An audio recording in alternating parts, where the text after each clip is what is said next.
दहेज, समाज क्या कहेगा। हमें तो आपकी बच्ची पसंद आ गई है। हमारे लड़के की कद काठी के हिसाब से देखे तो दोनों की जोड़ी बहुत अच्छी लगेगी। जैसा आप सही समझे। बेटा योगेश, तुम दोनों को अगर टाइम चाहिए तो आपस में अकेले में कुछ बात कर सकते हो। हम बाहर चले जाते हैं। जी पिताजी, जैसा आप कहें। योगेश और सविता को अकेले वक्त देकर सब वहां से चले जाते हैं। चाय कैसी लगी? चाय भी अच्छी लगी और आप भी। सच में? हाँ, मैंने तो फोटो देख के ही हाँ बोल दिया था। मुझे भी आप अच्छे लगे। आपको कुछ पूछना हो तो पूछ लीजिए, जैसे खाना बनाना आता है या नहीं, घर के क्या क्या काम कर लेती हूँ, वगैरह वगैरह।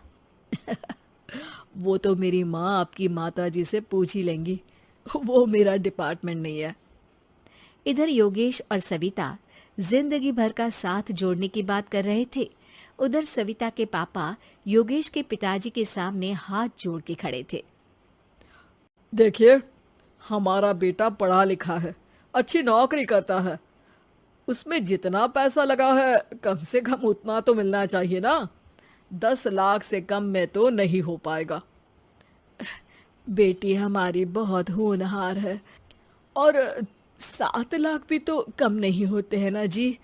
अगर आप हमारी बेटी को शादी के बाद काम करने देंगे तो 3 लाख तो 6 महीने में ही कमा लेगी। हमारे घर में ये सब नहीं होता। औरतें घर संभालती हैं और आदमी बाहर के काम। जरा मेरी बात तो समझिए। एक कार देने के बाद 10 लाख रुपए नगद देने में हमारी कमर टूट जाएगी और इसके अलावा टीवी फ्रिज तो देना ही पड़ेगा। शादी की तैयारियां, मेहमानों की पूछ परख, बारातियों का स्वागत। बेटी की शादी में बाप पर बहुत दबाव होता है जी। देखिए, हमारा बेटा कोई दुकान में रखी चीज नहीं है जिसके ऊपर हम भाव ताव कर सके और आप उसे कम दाम में खरीद लेंगे। 10 लाख से एक भी रुपया कम नहीं होगा। ठीक है, जैसा आप कहे जी, पर आधा पैसा अभी और आधा कन्यादान के वक्त दे देंगे। अरे, इसमें भी किश्त मांग रहे हैं आप? हमने तो सोचा था कि अच्छा परिवार होगा आपका। अच्छा ही परिवार है देवनाथ जी, पर पैसों की थोड़ी तंगी है ना, वरना सब ठीक ही है हमारे परिवार में जी।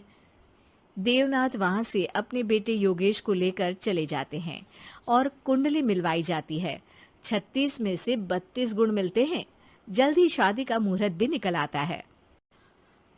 अब कन्या को बुलाइए। आओ बेटी, यहाँ बैठो।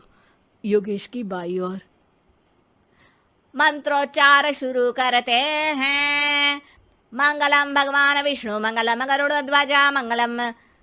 सविता के पापा सविता और योगेश के बीच में जाकर बैठ जाते हैं। बेटी, तेरी माँ को यहाँ बैठना था, पर तेरी विदाई नहीं देखना चाहती होगी शायद, इसीलिए पहले ही चली गई।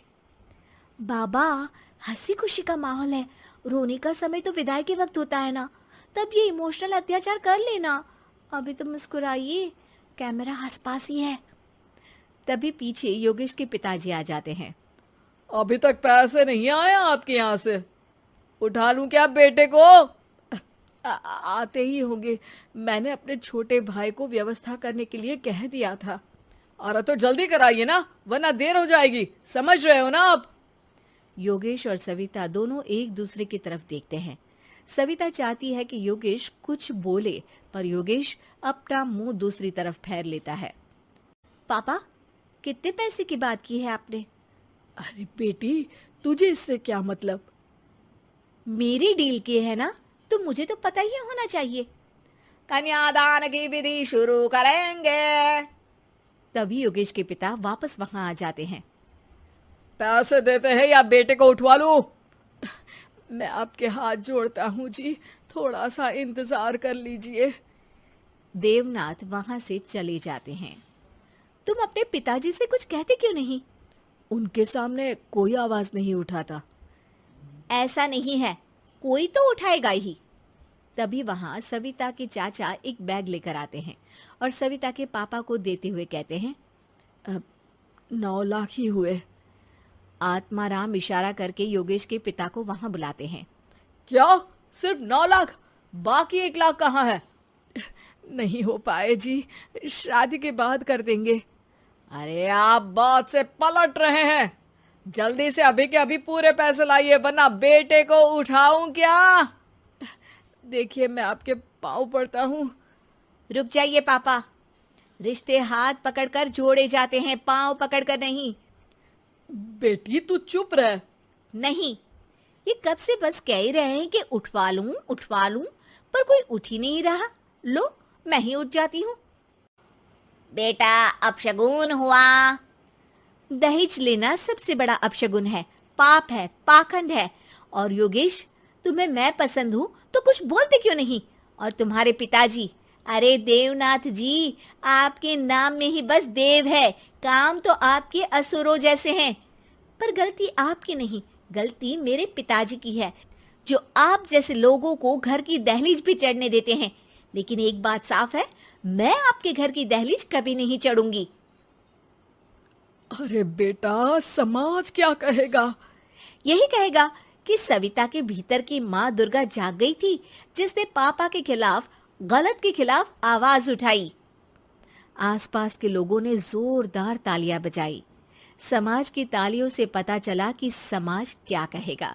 समाज ने सविता की बात को स्वीकार भी किया और उसको अपने सर आंखों पर भी बिठा लिया। सविता के पिता में हिम्मत जागी और उन्होंने कहा, देवनाथ जी, आप कह रहे थे ना बेटे को उठा लूं क्या? उठा लीजिए। हमारी बेटी को आपका लड़का पसंद नहीं है और हमें आप